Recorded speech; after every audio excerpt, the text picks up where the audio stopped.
Il est 8 heures. Notre équipe termine de fixer une balise GPS sur une boîte de conserve en acier afin de la suivre pendant toutes les étapes de tri et de recyclage. La balise est fixée sur la boîte. Elle est ensuite déposée dans le bac de tri. Les rippers récupèrent les emballages triés et embarquent notre boîte de conserve. Ils poursuivent leur tournée.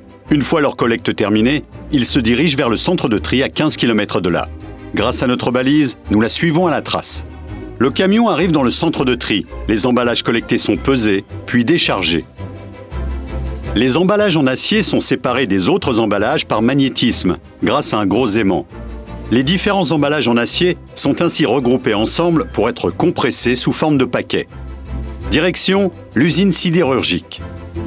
Ici, les paquets d'acier sont pesés et contrôlés, puis stockés dans le parc à ferraille. Les emballages et la ferraille sont amenés à l'aciérie, où ils sont mélangés à la fonte en fusion dans un convertisseur. L'acier liquide ainsi obtenu s'écoule dans des lingotières pour former une coulée continue de 25 cm d'épaisseur qui est coupée pour former des barres d'acier.